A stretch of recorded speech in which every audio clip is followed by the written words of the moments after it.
Welcome back to Game 5 of the day, gentlemen. It's going to be 100 Thieves here up against CLG to close it out. But before we get into that, we have got to talk about what we just witnessed. Azale, you put it to me during the break there. The universe bent over backwards to give TL the opportunity to make it into the postseason, to give them their shot. Well, we just learned that C9 is greater than the universe, I guess, if they're able to shut them out. I mean, C9 played an incredible split. The story may be Cloud9, locking TL out of playoffs, but Cloud9 also just quietly tied the record for best regular season split in LCS history. This team is indisputably the best in the league right now. They have dominated from the word go in Spring Split, and TL, they made it competitive. It was an incredibly exciting game, but there's no argument to be made that the better team didn't win. But I can't help but have like this weird mix of emotions where on the one hand, I'm like, oh my God, this is crazy.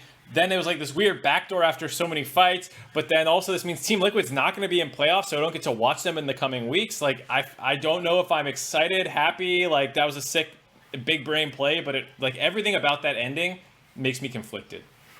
It's a mix of emotions, Mark, and you're allowed to have more than one complicated emotion at this moment. As a human being, you can be elated for the fact that Cloud9 is showing dominance. You could be sad and grumpy that TL won't be there to defend in the postseason. You can feel whatever you want to feel right now, and I'm sure everyone at home is just as confused as us to have witnessed what we just witnessed. But this does bring us to our fifth and final game of the regularly scheduled matches here today with 100 Thieves versus CLG. And it shouldn't be overlooked that this does have implications both for tiebreakers and for the standings themselves. So 100 Thieves here, they're hunting for a top 4 finish, which, as we mentioned with the new playoff format, is incredibly important. Win, they get a 3-way tie for second. Loss, then there's a tiebreaker with TSM for 4th. So there's a lot on the line here for 100 Thieves probably. I think this is a pretty big deal, and it shouldn't be overlooked against a CLG that has shown an ability to play spoiler. Yeah, no, I think CLG's been kind of the scary team to play against, but 100 Thieves have the chance to make their last game look really good. And remember, C9 is going to be the team picking who they play in playoffs. So you want your last game to be really impactful, so they don't want to pick you. So this is a really, really important game for 100 Thieves to win. Without a doubt, the players have headed into champion select, so let's see what they opt to remove from each of the team's playbooks here as we get through the first ban phase. Trundle, Ornn, Set so far off the board. Yeah, and I think for 100 Thieves, it'd be just super incredible the fact that they tied for second in a split where there was Ryoma coming in, Stunt as well, being someone who has been in and out of the league time and time again. Like, it's just such an incredible turnaround, or it's not turnaround, but like story for a lot of these players and validating how good they can be. If they actually win here and then do well in the tiebreakers, they finish second, that would be such an insane split for 100 Thieves. I just think the amount of growth that 100 Thieves has shown is really, really impressive. Ryoma has gotten steadily better throughout the split. Meteos even had, I think, a pretty rough start for his historic level of play. And Ssumday has been incredible. It feels like the team is coming together. So they're definitely favored in this matchup. And it's crazy to think, as you say, that they could be our second place team. Especially yesterday, Pobelter did not have a good game, and CLG, a lot of their wins had been coming through Pobelter, so we'll see if they can get something working for them today. Yeah, well, looks... Oh, go ahead, Mark. I was going to say 7-2 in the back half of the split, I believe, if they win this one. That is the second best team, like we're saying. I mean, only C9 has done better with one loss in the back half. It would feel right then if they were to win this and move officially into that second place slot to have the second best record behind Cloud9 on the back half of the split and actually indicate a little bit of current performance heading into the postseason. They will put high priority on the Syndra pick there, being picked up right away. 400 Thieves. We'll have to see what the response is for CLG. I think this is one of the first times we've seen the Senna blue side ban too. And my guess is, Pobelter had that amazing game on Syndra. I think it's probably one of his best champions right now. So they decided to take the Syndra instead of focusing on the Senna first pick and banning the Syndra. I think that's pretty CLG specific. Pantheon showing up a little bit more recently here in the LCS, picked up again by CLG. Still waiting on that second pickup though before it heads back over to the 100 Thieves camp. I'm really happy to see Pantheon a lot more in LCS, and I think Wiggily was the first one to get it played against when he played Karthus against Pantheon and got invaded and died a whole bunch. So I think Wiggly's like, I want to be the one invading this time. I'll point it out. We have seen it in more than just the jungle as well. FLICKR played it last night in the LCK in the mid lane. So a possible flex pick if the LCS teams have been cluing in to what some of the other regions look at that pick for. But as you mentioned, primarily in the jungle position. 80 carries looking to be picked up next, though, by both squads. Yeah, Aphelios, not too much of a surprise. Still super prevalent in the meta. The Syndra thing as well, we've seen for the most part Ryoma on what feels like Zoe, Syndra, LeBlanc playing a bit of that trio of mages that have been around all split long, and I think, like we're saying, with Pobelter playing mostly Syndra of that grouping and kind of going for other things if he gets pushed out of there. I think Pobelter likes playing the control mages a lot more if it would be like an Azir, Cassio, Victor style game.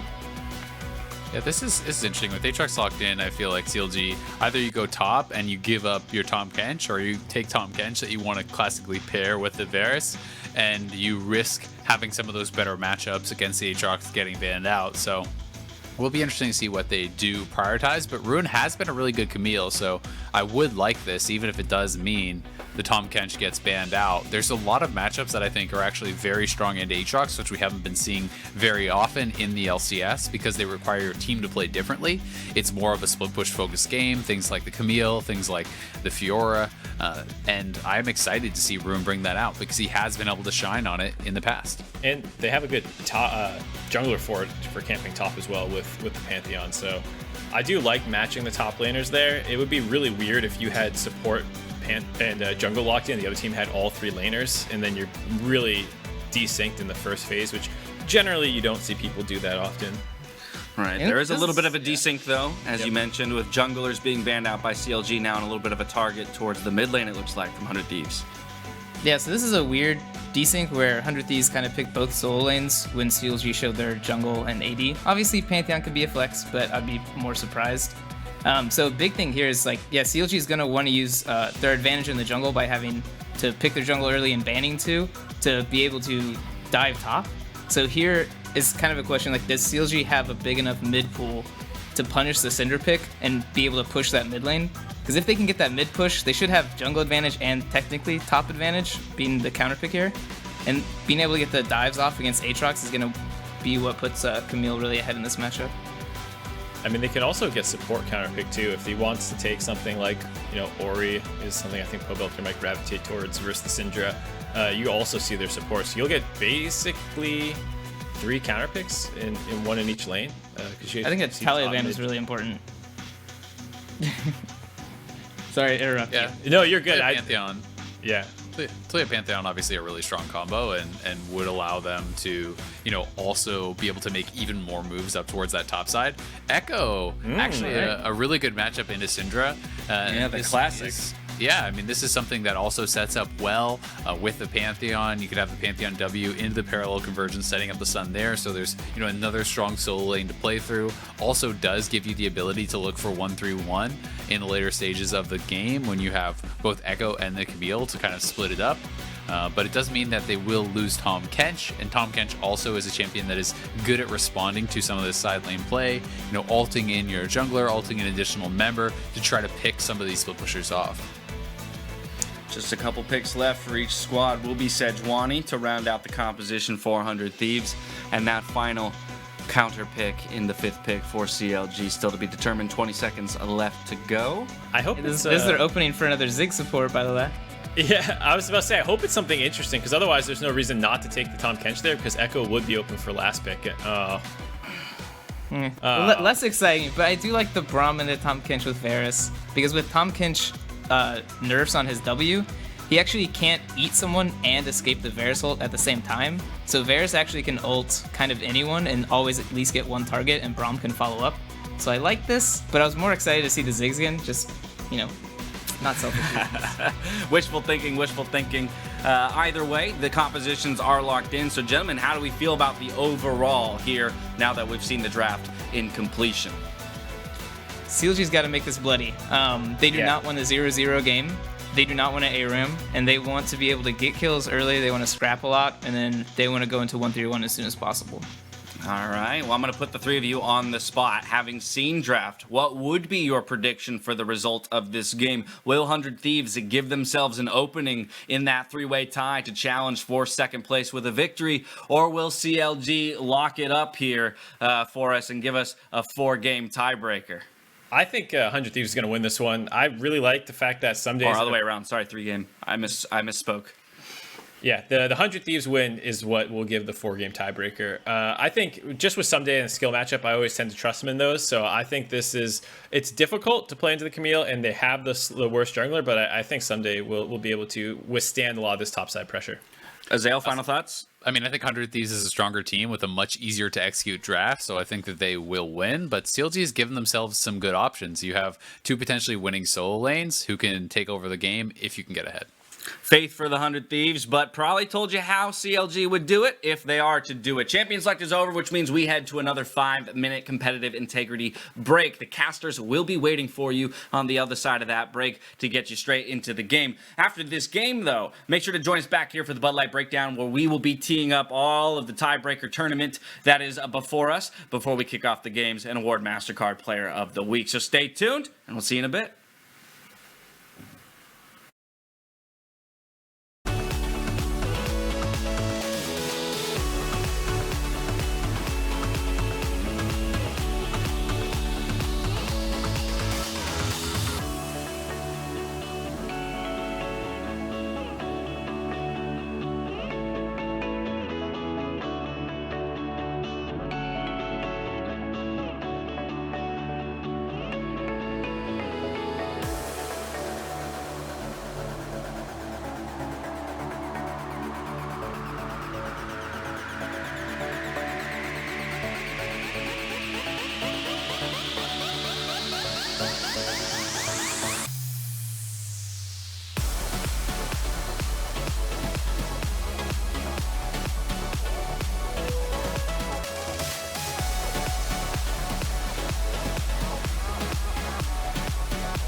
Ladies and gentlemen, welcome back here. Week 9, Day 2, Spring 2020, LCS.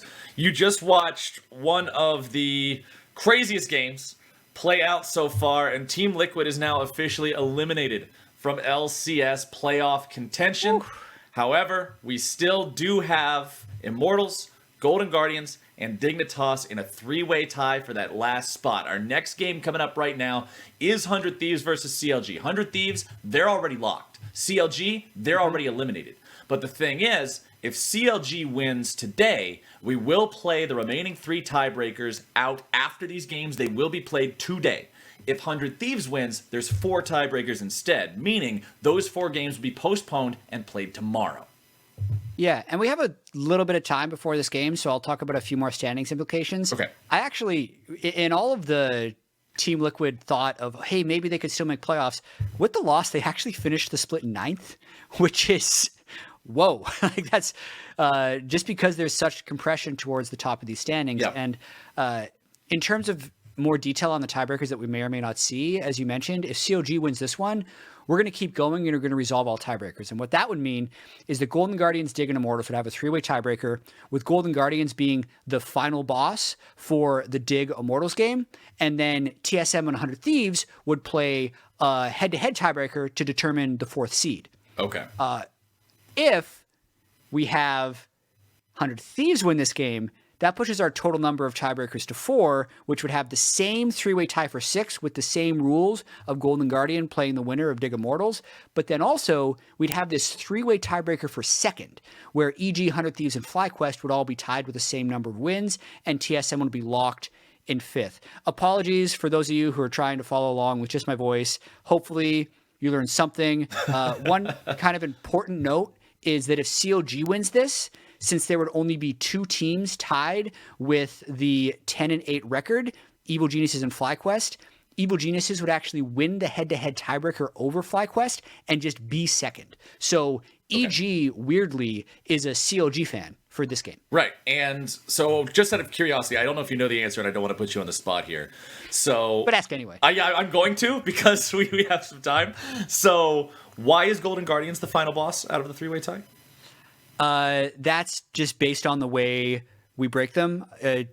I'm not currently on the perfect set of rules. I know LEC and LCS diverged in the way they do tiebreakers this split. Okay. In the past, sometimes it's like strength of victory. Other times it's like cumulative head-to-head score. I'm sure the Lolly Sports Stats Twitter is like the perfect place to find this.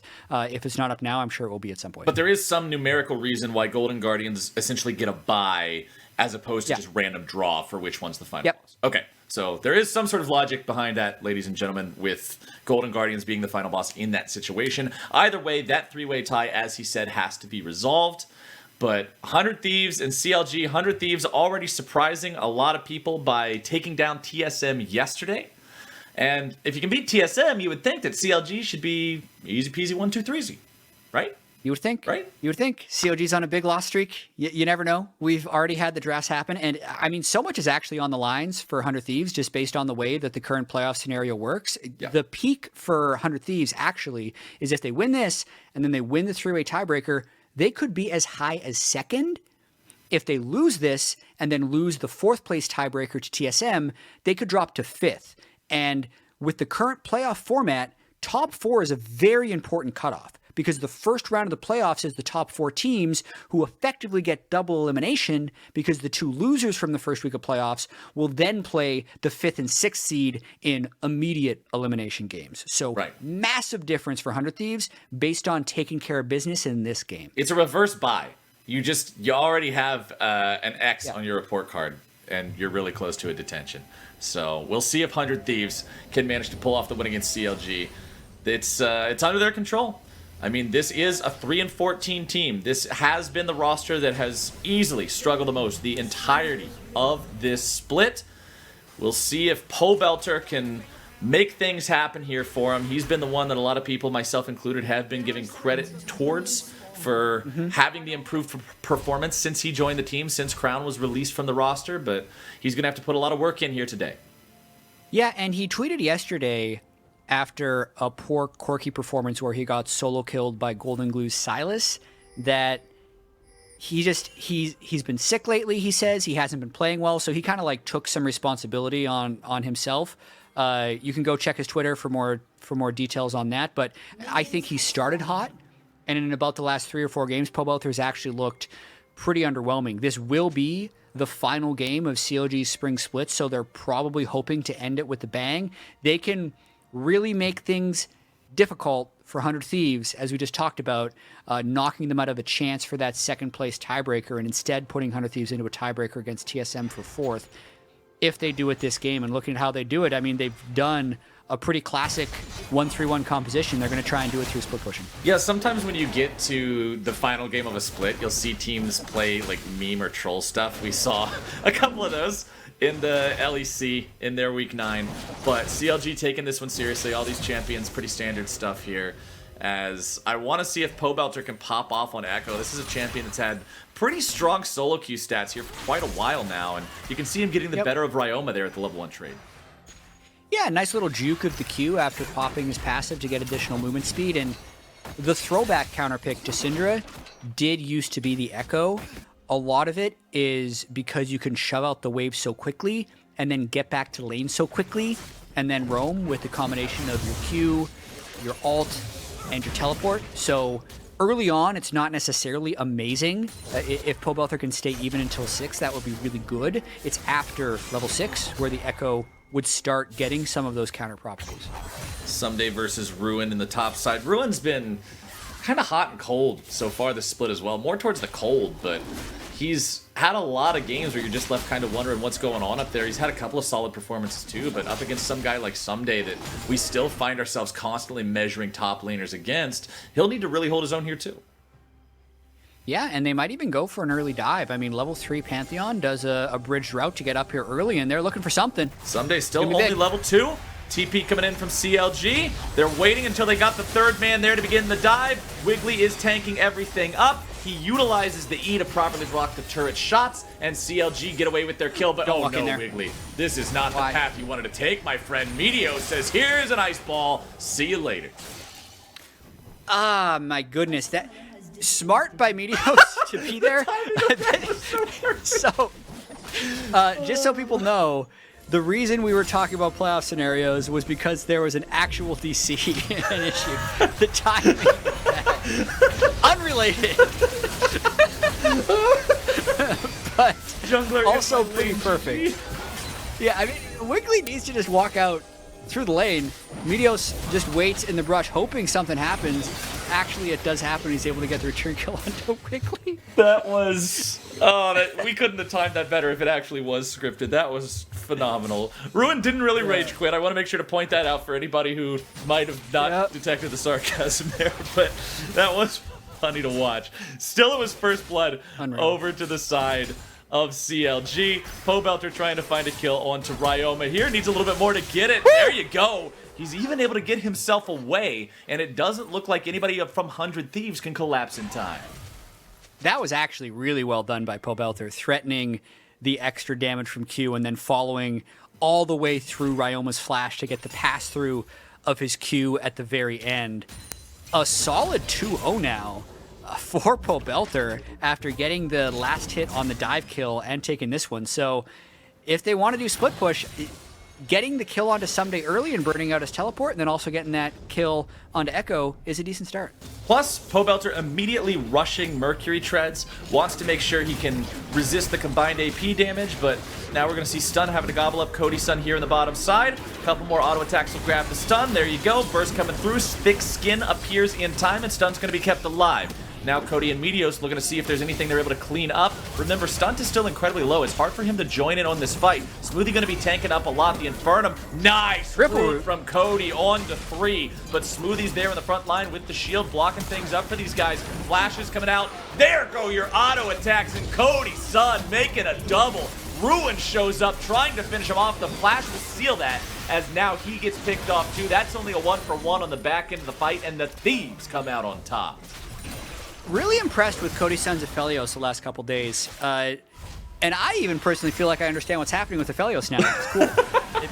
Basically, what he was doing there is he marked everyone with his Infernum Q, swapped guns, and then rooted with his Gravitum spell. So really good understanding of knowing when he can line up the multi-route, and he does that multiple times in that skirmish because the cooldowns actually came back in order to secure the kill. So well played by Cody. Cody Sun utilizing all the power of the guns put together. And honestly, those are like really good guns for the situation. Let's take another look at the replay. Yeah, so the Infernum Q is just like a cone of fire that shoots out, but it also marks people. So you can see those like purple things. That's essentially says, hey, if you detonate your Gravitum Q, it will root.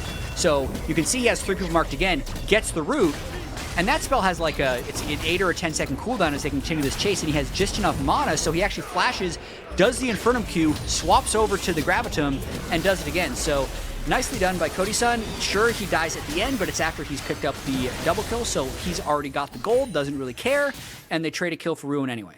Ruin getting the kill for himself means he does have enough money to go back to base and grab a Tiamat to continue pushing up here in the top side against Ssumday. Now, Ssumday did rush Ninja Tabby, so pretty easy for him to resist a lot of the damage Ruin is going to be doing. Meteos here mid lane, seeing if maybe there's something to set up against Pobelter, but you have to chain CC it perfectly, otherwise he just chrono breaks away.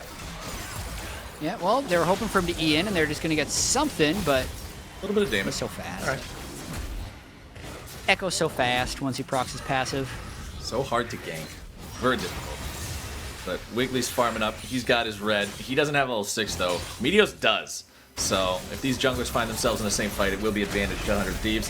Bottom side, Cody Sun delivering the Moonlight Vigil, finding a little bit more damage on the back end of it there with the sniper rifle plus chakram combo. Means he's able to grab just a tiny extra trade value at the end. I mean, Smoothie's already in a spot where he doesn't want to be walking back towards these guys anytime soon, but he will be able to heal up a bit with a potion. Yeah, and the lane pressure they created could have been used for some turret plate chips, but instead they just use it to gain total control of the river and go for this first Ocean Drake. And you can even see Ssumday with lane pressure in top lane. This is looking pretty good for Thieves. 100 Thieves, easy Ocean Drake there, no contest for the side of CLG. Ssumday trying to go after Wiggily here, as Wiggly's forced to flash away from that Aatrox. Not a 1v1 he's going to win.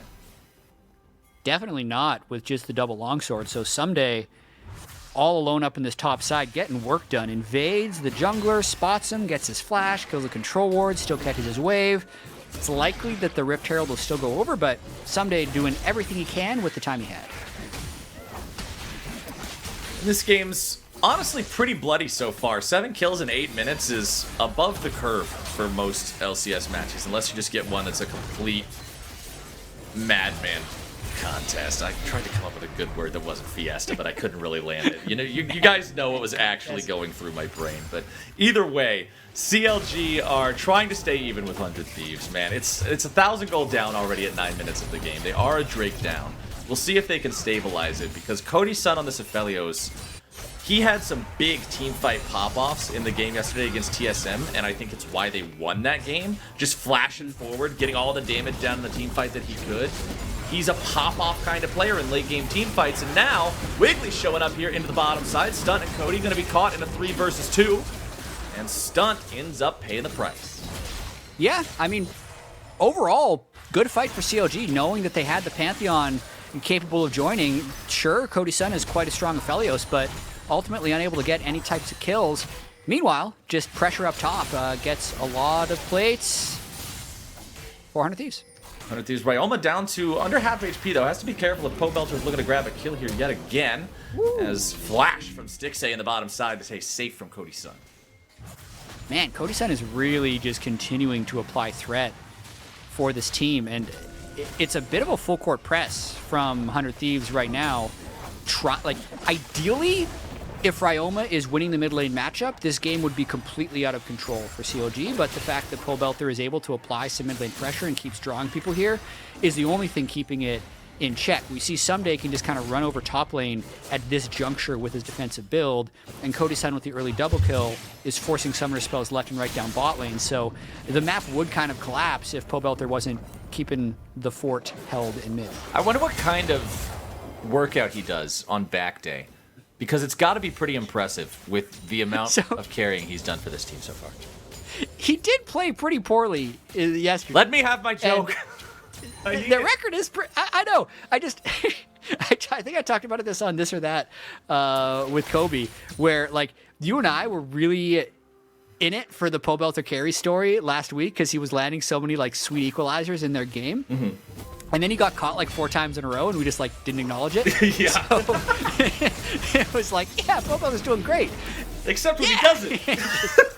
Yeah. So the good has come with the bad for Pobelter, I think, in a lot of these cases, as CLG still finds themselves at 3 and 14. He's definitely had his moments where he's looked super good.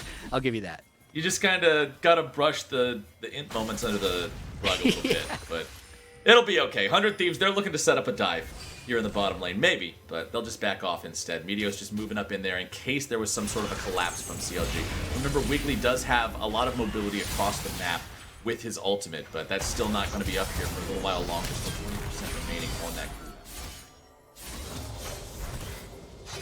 Yeah, it's for the bloody start, it's definitely slowed down, and Rift Top means we might see some action. Wiggily, though. Oh, buddy. no, Wiggily. This is where your last grave mistake happened. Ryoma looking to grab the kill onto him, but now Wiggily is chasing after the 100 Thieves mid laner Meteos with a nice toss over the wall with the Glacial Prison. He sentences Wiggily to a dire sentence of 2 seconds, but it is enough to keep Ryoma safe. Yeah, both summoner spells burn. Pobelter now has flash and ult advantage in that mid lane, so narrow escape for them. Meanwhile, the bottom lane is just continuing to crush. Bottom lane is, yeah, there's no contest here between these guys. 20 CS lead for Cody Sun. He's got the 2-kill advantage. Working towards that first item still. Not hitting the completion power spike here just yet. Did stop off for Berserker's Grief, so that will delay it a little bit. You can see Stixxay's Varus still sitting on just the enchanted magical footwear. I think that's the first time in my life I've ever used the correct name for it. But not free ass boots. Yeah, free ass boots is normally my go-to, but I was trying to be more correct here this time around. Have a more professional take, you know. Since we're broadcasting from home, we've got to find that professionalism wherever it may dwell. And right now, CLG is trying to find, you know, any way to just make sure that they don't keep bleeding here in this game. The next Drake is going to spawn. 100 Thieves do have control over both the mid lane and bot lane pushes, and they'll be the first ones rotating.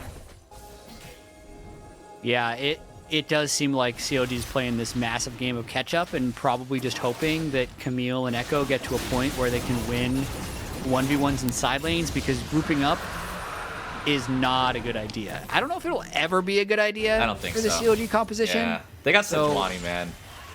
They got Sejuani. Yeah. I see what they're going for, right, with this composition of the last game of the Spring Split for them.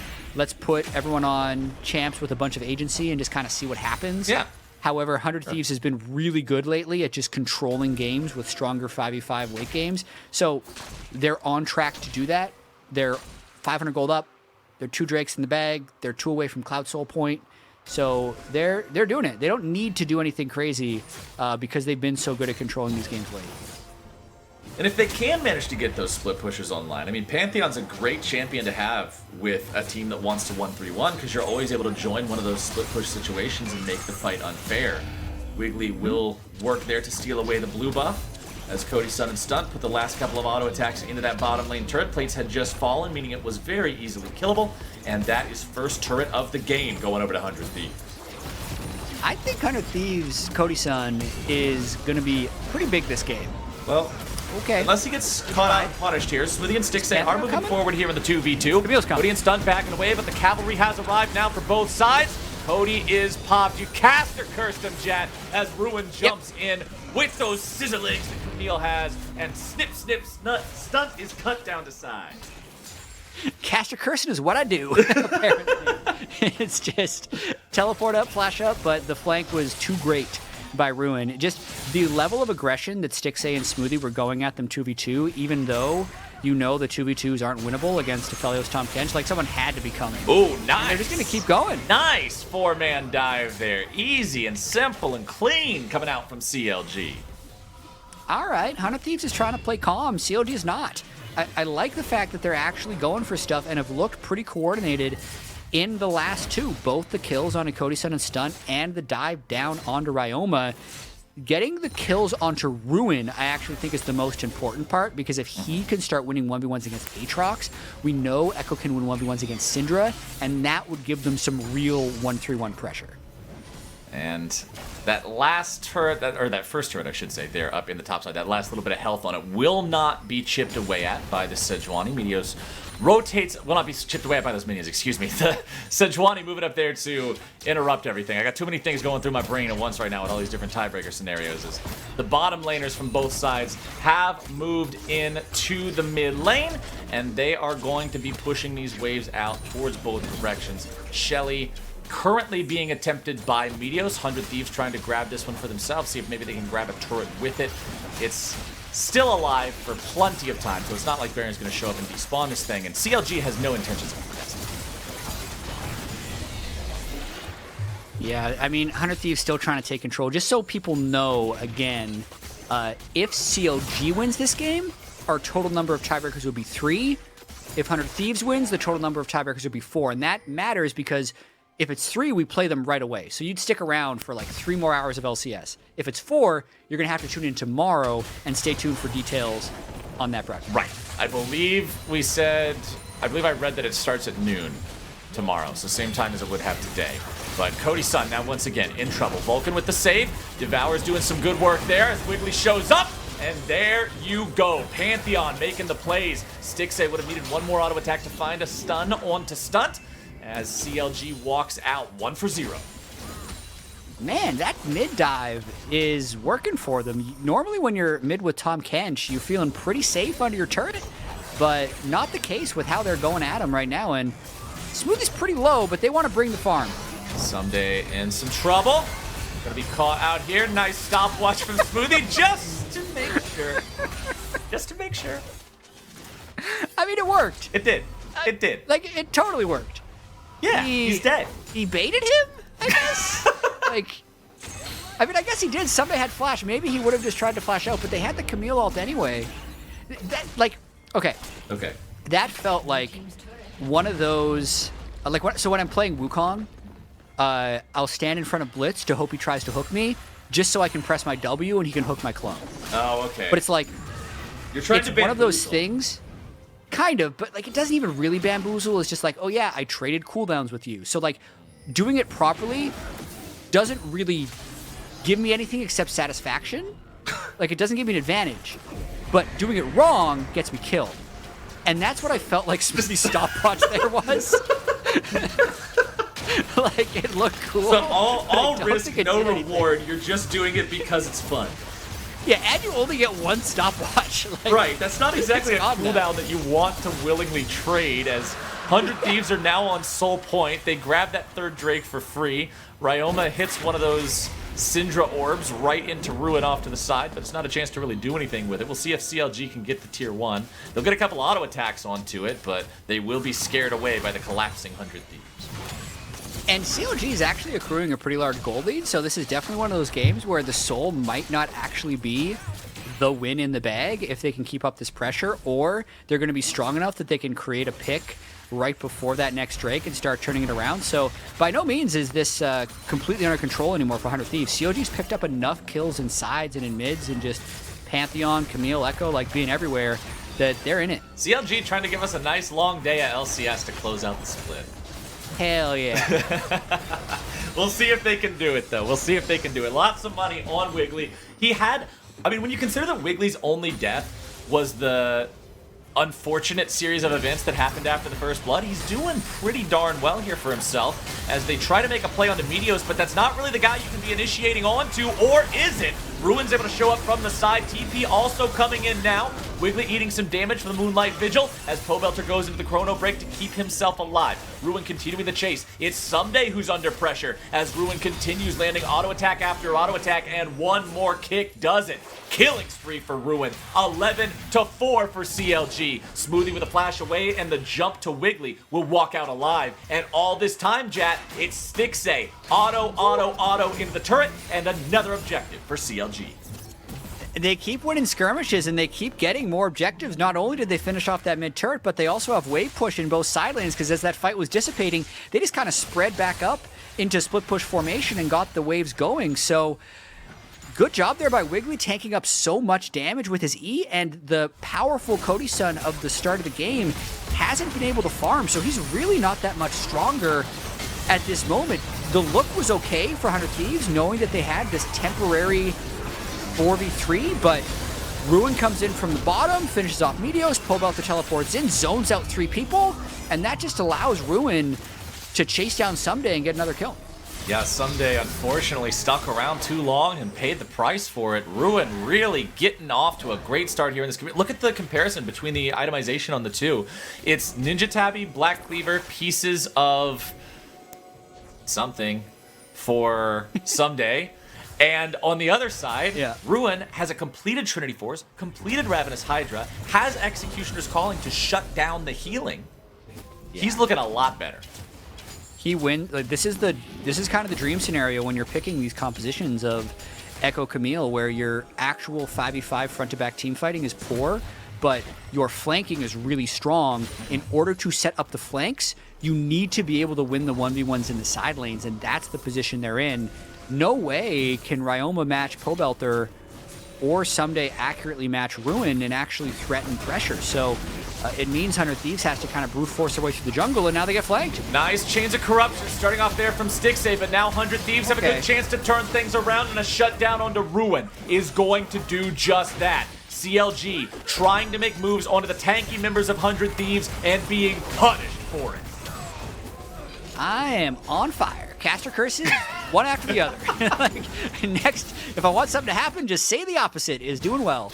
Because that was the failed collapse right there. Ruin would have been completely fine just staying in the side, out-dueling Ssumday, but instead he hopes to find a flank with an E, and it was actually, I think, Meteos' ult sniped him out of midair to just kind of trap him in that little choke point by the Raptor pit. And that keeps 100 Thieves in a decent position to, you know, buy another item on Cody Sun, maybe complete Ryoma's next. Not quite, he's not there at death cap, but they need to be able to win this next fight at the Cloud Soul.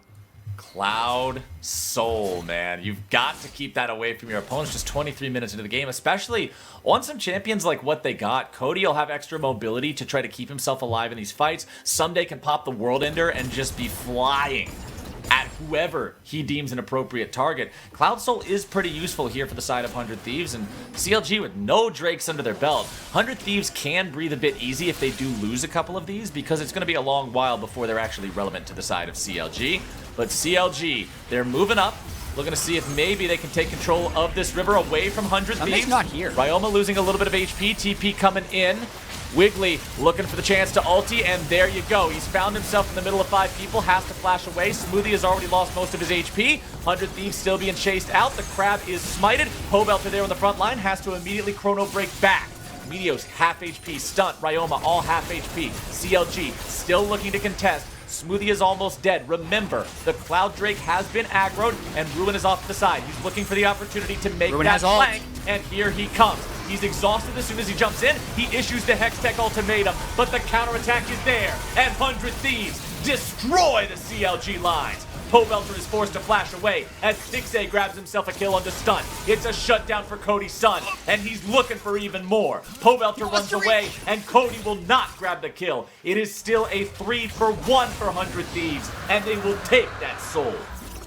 Whew, that fight was actually pretty close, but ultimately you can see why 100 Thieves has been successful with these compositions that can just control one space, because inevitably the other team has to come into that space, and 100 Thieves has manipulated the right conditions there. So CLG was trying their best to do a flank, but as long as they're not flanking onto Cody Sun, who by far is doing the most damage on this team, they're going to have a bad time. So that fight, they couldn't quite get onto Cody Sun. He managed to just get going with his Aphelios guns, and they pick up the Cloud Soul. Gold-wise, though, it's still 2,500. The move speed's going to be quite good for 100 Thieves, but by no means do I feel like this is a win yet. There are so many stopwatches on 100 Thieves. This next team fight is going to be such a pain in the butt to cast. I am going to hear that noise so many times in this next fight. Well, at least we know Smoothie doesn't have his. Right. Stunt doesn't have his either. He used it in the last one. So okay, it's only 4. But yeah. Top side, Pobelter's caught out. Ekko normally very slippery, but in a situation like this, he doesn't even bother to use the ult. He knows it wouldn't have gotten him out of trouble. And now with the enemy mid laner picked off with that Ekko finally shut down, what can 100 Thieves get? Yeah, it seems like CLG might be a little boom after that last team fight. That was a really poor pickoff onto Pobelter right there. Wiggily would need to maybe ult in to steal this one. Ruin is pressuring and will likely TP up for this fight, or he might just keep going and they'd go for 50-50 steal. That's probably the better choice, is to just have Ruin not come up at all. And Wiggily even find a chance to get in there. I mean, he could, okay, he's just going to ult it. He goes in well, now 100 pretty early. Off. So 100 just backs away. They wait for the E to drop. They drop the stun. They kill him off. Now there's no chance for that to be stolen. Unfortunately for Wiggily, okay, there actually was a chance for that to be stolen because Cody was the one who got it as a piercing arrow flew in. Yeah, and that was not awful for CLG. They did open up the inhibitor turret on the bottom lane. It obviously wasn't great. You want to deny the Baron as much as possible. But Wiggily ended up buying a lot of time with that ult, even if it was early, because not only do they need to wait for the ult to complete, they need to wait for the E invulnerability to go down, and they need to kill the Drake. So all told, it's like an extra 7 or 8 seconds with which Ruin killed that inhibitor turret. Ruin, but I mean, hey man, it's not an actual inhibitor. You're not getting anything else in terms of pressure off the map from it. And 100 Thieves, we're talking about pressure on the map. They have it all. They've got the Baron buff. Yeah. Everybody's ready to go. Pobelter's still splitting off there in the side lane. He has TP to join a fight, but 100 Thieves could win here if they get the right pick. CLG is full committing to the split push. They're saying we're going to give up a mid inhibitor, but when they have two people siding like this, 100 Thieves is going to potentially run it right up the gut. Okay, they actually back off the game of chicken. Ssumday backed off. Ssumday walks away. He's going to go back, make sure they don't lose inhibitor turret number 2. But Ruin is still applying that pressure, as you stated, in the bottom lane. The 1-3-1 is the win condition for CLG. At least they're committed to it. I like to see that they're staying committed to this strategy instead of getting cold feet towards the end and be like, no, we got to defend against Baron. What if they push Nexus? They're sticking to their guns, at least. Yeah. I actually do think that's totally the right thing to do. Seen so many... So solo queue teams are the ones that fight about this by far the most. Whenever you have like that one fed solo laner who's in the side lane and says, don't get caught, and then he just goes and runs off, and then when he gets collapsed on, he says, why aren't you doing stuff? Why aren't you doing stuff? Yeah, but this was actually good communication by CLG when the two split pushers went in side lanes, told the mid guys, all right, don't get caught. The mid guys just backed off, and eventually 100 Thieves had to back off, and then the CLG solo laners left. That was a pretty good stall of the Baron, considering a 5-man defense, since their split push composition just actually wouldn't work. So they're doing that again. They're full committing again. They might even be giving up a second inhibitor here by trying to threaten the bot lane inhibitor turret of their own, and I like what Ssumday's doing there with that early recall. Ssumday recalls to stop Ruin. Pobelter recalls to join the rest of the team. 100 Thieves are still getting the better of these deals every single time. This is the worst trade deal in the history of trade deals, maybe ever, I believe is the phrase, as 100 Thieves are just getting everything, and CLG has no more than they started with. 100 Thieves will now take a Nexus turret down. Ruin makes a TP in. We'll see if they can pop off. This is their last chance. Wiggily and Ruin into the fight. Ryoma's going to be taken low, but not taken down. Wiggily eating a lot of damage. Nearly going to be killed off here. Into the stasis he goes. Ruin pops. They're not long for this world. 100 Thieves Cody's alive. Destroying the fight. Stixxay continues to retreat as Ssumday moves forward. One more auto attack will do it. He grabs the kill and the shutdown credit, and 100 Thieves, they're on to the Nexus. They will win this game, and they will push our tiebreakers back tomorrow. GG to 100 Thieves. CLG tried the split push strat, but there's a reason we don't see a huge amount of it, especially from CLG, is once it starts going bad, it can go really bad. Once 100 Thieves had Baron, CLG would either group and lose or split and hope not to. And it ended up that they just end their season on a loss. It moves them to 3-15. And as you mentioned, this will be the last game we end up casting today. Some details there means we now have 2 3-way ties. We have a 3-way tie for second between EG, 100 Thieves, and FlyQuest, and a 3-way tie for sixth between Golden Guardians, Dignitas, and Immortals. That is 4 games in total, because the way these brackets work is they end up being pre-seeded based off of head-to-head within the tie. So that's an answer to your earlier question. Golden Guardians has a 3-1 cumulative record against Dignitas and Immortals, so they await the winner of Dig and Immortals.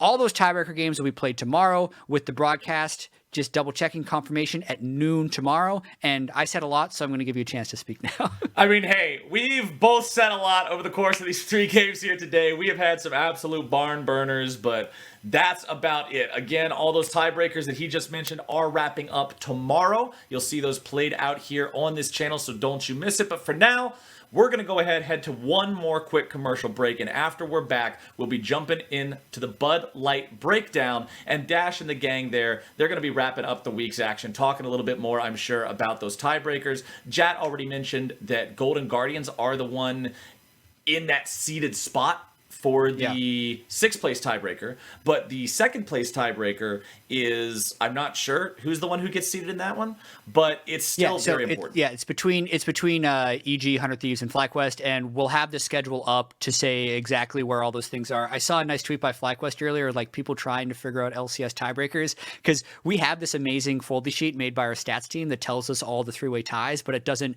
then also say like, oh yeah, by the way, the head-to-head between all these 3 teams is exactly this way. So not too hard to figure out. We will have that soon. And I think we should just take a quick moment to kind of reflect on the day, because I overall, even though we don't get to cast more tiebreaker games today, which I'm sad about, like the C9 Team Liquid game, that really was a delivered. game, man. It delivered in so many different ways. It was such a last hurrah for the Team Liquid team, and the analyst has talked about this too, but there's just like these conflicting emotions of, man, wouldn't it have been cool to see them make this run? And they kind of showed why it was important for C9 to knock them out, because they can be really good. We saw glimpses of it throughout the split, which is why I and many others never wanted to fully count them out. But at the same time, like, no, they don't get to keep getting away with it. They did so much wrong this split, some by their own fault, some by happenstance and circumstance where Brox's visa was delayed. Right. And all of that came together. And yeah, they finished 9th, and it was an epic moment. So it's just, I appreciate that we got to see it. Yeah. Well, that's going to wrap things up for us here. After everything is said and done, we will have those tiebreakers to play tomorrow. But now we are heading to the commercial. After the commercial, it's the Bud Light breakdown. Dash and the desk are going to have all the information you'll want to wrap up the week. So don't you go anywhere. We'll be right back.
Hello and welcome to the Bud Light Breakdown, where we get to recap all of the wild action that took place both yesterday and today to bring us into this tiebreaker situation that we have going forward. I'm going to go run through that tiebreaker situation for you guys one more time so that you have an understanding of what is to come. Now, all of these tiebreakers will be played tomorrow at 12 p.m. PST, so stay tuned for that on Monday. But the tiebreakers that we have are twofold. First, there is a three-way tie for second place. Now, this is between Evil Geniuses, 100 Thieves, and FlyQuest.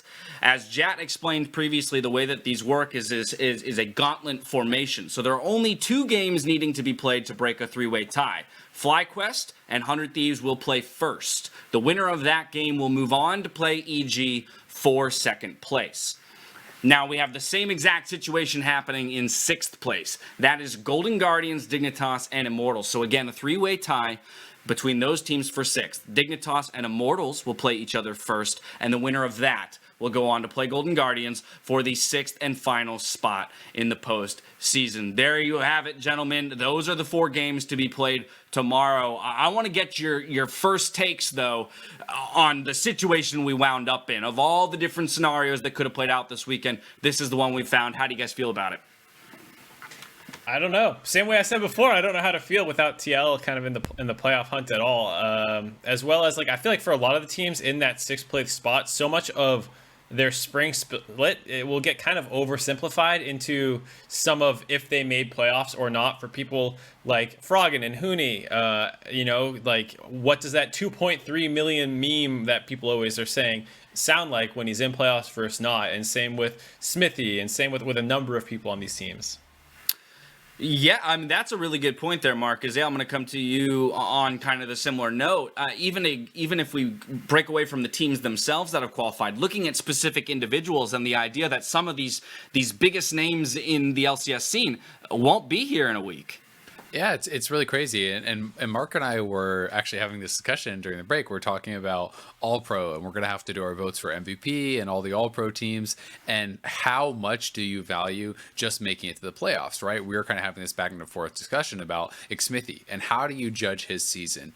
Do you judge it that much more highly if he gets 9 wins, aka makes playoffs, or if he actually just loses and misses playoffs, right? You know, how much do you care about something like that? Versus, you know, the players that they're surrounded with and their overall performance throughout the split and blah, blah, blah. And it's just really interesting how much making playoffs versus not making playoffs really kind of affects your judgment of a team, because that is generally considered the kind of line of success. It's like, you must be this tall to ride. Yeah, right. And right. If you're not, you suck. And that's kind of how a lot of people look at it. That's going to be a mental debate that we all, as you mentioned, get to have a little bit later this week when we go through and decide who we'll be voting for the all team. Probably, what's your take here on the developing playoff scene? The fact that we not only have a three-way tie for second place, that second seed, but also for 6th and the final spot. Yeah, I'm actually pretty excited for the 2nd through 4th spot. The new format of playoffs makes top 4 so valuable, and now that C9 is just far and away our best team, being able to take that 2nd spot means you don't have to like waste a life on C9. Yeah. So I want to find the team that gets to that 2nd place, because that's just such a valuable spot to be in going into playoffs where you have 2 lives. If you don't have to waste one on C9, it sounds great. And EG being like the final boss for the tiebreaker, the little mini bracket system we have in a 3-way tie, I'm really excited to see what they come out with. Get in there, man. So I think it's really interesting because everyone is talking about this, and myself included, about the idea of dodging Cloud9, because if you get Cloud9, then you're essentially just starting the losers bracket because you're going to lose, right? And it's just making me think bigger picture about the overall playoff outlook. And if that is the way that teams are going to go into playoffs, the more I think about it, I think you're already doomed from the start. Because if no one thinks you even have a chance at Cloud9, then, I mean, sure, maybe you can get 3rd instead of 5th, or 2nd instead of 5th, or whatever. But at the end of the day, it might actually be advantageous to play Cloud9 if you think that there's more of an opportunity to practice against them or figure something out, because they are such a heavy favorite. Everyone is expecting Cloud9 to be waiting in the finals, and then it's kind of just like, who's going to be playing against them? And making it to finals itself is an achievement, but if you want to have a chance at winning, maybe the extra practice is going to be beneficial. It's hard to say because no one sees anyone beating them right now. Probably. So yeah, there's twofold of why you don't want C9 in the first round. One is if you play C9, that means you're not scrimming them for playoffs. So you lose one really valuable scrim partner if you're playing them in the first round. The second thing is if you actually get to see what they pull off in playoffs, like we've been only doing best of ones. So teams play a lot different in best of fives. So you get a lot more information. And I think if you're the weaker team, you always want to see the stronger team to kind of suss them out a bit more. So I kind of value that as the weaker one coming in to be able to see what they play first. The scrim point is a really interesting one too, though, that I hadn't considered. Just the idea that you're removing them as a scrim opponent if you are playing them in the first week, and so that's an interesting take. Overall, though, Azael, this kind of conundrum that you're talking about, I think what excites me about the fact that we have a two-way or a three-way tie for second as opposed to a head-to-head broken tie for second is that we'll at least get to see these three teams play for the right to call themselves the second best team at the end of the regular split. And so, hey, maybe a team like 100 Thieves, who has had an incredibly dominant, back half, can assert themselves in this three-way tie as, hey, going into the postseason, we are definitively the second best team. And then I get a little bit more excited at the prospect of maybe somebody being able to take down Cloud9. Yeah, I mean, it's really interesting, right? And it's so hard to know what is going to be the most beneficial because you want to watch Cloud9 and see what they have, but they also have so many different things that they can play that it may just mislead you. And if you get them in the first round, you're going to lose scrims against them there. But if you have them in the second round, you're not going to get scrim against them that week. So which do you weigh as more valuable, right? Scrims early on, scrims later. There's so many different things going on here, but it just feels like one of these situations where it's going to be the world versus Cloud9, and everyone is going to be trying to, craft strategies to take them down because they're so clearly the heavy favorite. They almost have double everyone's wins, it feels like, right? It's absurd. Do you take Cloud9 or the field going into playoffs? So we actually did this bet, and I think Mark did 3-1 odds on me taking the field. Okay. Yeah, I was like, I'm all in ago. And I was like, you are trolling, Mark. That is a horrible bet. How do you feel now? This is the worst trade deal in the history of trade deals, maybe ever, Mark. And it's now I'm like, huh. What did we bet? Was it 3-1? Making you wonder. Chicken nuggets. We spent a lot of time talking about this second place tie. Let's spend just a brief moment talking about the sixth place tie because arguably more important, you just got to get to the postseason regardless of your seeding. And so Golden Guardians being the final boss for both Dignitas and Immortals, that's going to feel pretty good for Golden Guardians knowing that they only have to win the one. But how do you guys feel about the three teams that find themselves duking it out? I can't wait for Immortals Dignitas round 2 after the first one this weekend. I think I'm being sarcastic. I think it'll be really fun. I would hope it's a little bit faster paced, playing with more urgency in the tiebreaker stage where Immortals should have been way more aggressive at the Baron as soon as they got Triple Ocean Drake and Soul and stuff like that. And at the same time, Dignitas should be thinking, we can't let them just control objectives. That's one of the main things Immortals does well. So I think both teams should look at that game, have a lot to learn from it because it was so long, and hopefully we see a more proactive version to go up against Golden Guardians, who have been doing a lot of really tricky stuff in the draft. All right, well, gentlemen, we've talked through the different playoff implications and scenarios that await us tomorrow in our doubleheader of three-way tiebreakers. One more piece of business to take care of here at the end of our Sunday, and that is awarding MasterCard Player of the Week. And sweet vindication it is, gentlemen, that MasterCard Player of the Week goes to none other than C9 Vulcan, locking it up in Week 9 with his play here to find the 17-1 season record for the Team 2. Again, we have all this conversation around playoffs, and we forget that Cloud9 just tied the best single season record by any team in the LCS, and this man was a part of it. Yeah, he especially the second game with a huge backdoor TP play to really end it with Sven was a very memorable way to end the season for him. An incredible season split so far for Cloud9. They just need that final cherry on top, which is winning the actual championship for the first time in 6 years, I believe it is. 2014. It's been a long time for this organization. While we always talk about them as one of the perennial contenders, one of the top contenders in North America for titles, it has been a while since they've tasted the sweet glory of lifting the trophy there at the end of the finals. Final thoughts there, Vulcan, though. Azael, what do you think? I think he's been incredibly consistent throughout the split. I do think that there were some other strong contenders for Player of the Week. Blabber, I think, had probably the most dominant jungle game I've seen of the entire split yesterday on Gragas, so I think he was a strong contender. I think Jizuke had some strong games, but the thing with Vulcan is he has been so damn good week in, week out. There are very few games where you really feel like, hey, this was a really poor one. This was on him. Some people point to his Leona game against TSM, but even that really wasn't that bad, and it felt like just about every other one of the 17 games, he was able to be consistent, he was able to play aggressive, and really, he was never the reason it felt like his team was losing. So I think he's had an incredible split, and Cloud9 are looking great. It speaks volumes when you're looking to find criticisms like the way you just did there, and I think that is the perfect way to leave it for the Cloud9 squad that looks like they're firing on all cylinders moving into the postseason. Let's get a quick refresher on our standings and the schedule so that we know what's hitting our screens tomorrow. Again, Cloud9 sitting atop the table, already locked into that first seed, so they are done and dusted until next week for playoffs.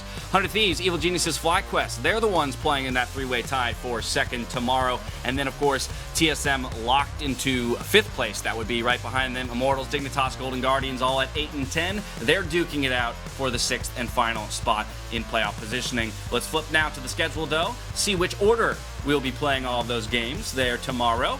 It looks like we're kicking things off with the Dignitas versus Immortal. So that is the first game of the sixth place tiebreaker. We follow that up with the first game of the second place tiebreaker, 100 Thieves versus FlyQuest. Then, as you see there, the winner of Game 1 will play Golden Guardians for the 6th seed, and the winner of Game 2 will play Evil Geniuses for the 2nd seed in the playoffs. That is going to do it for us here, though, ladies and gentlemen, with those schedules on your screen there. Make sure you lock it in 12 p.m. PST tomorrow. 4 tiebreaker games hitting you hard for the postseason of the North American LCS. Thank you so much for joining us on this wild road, and I absolutely cannot wait to have you back tomorrow for the tiebreakers and the conclusion of the regular split. Have a good night. Be safe.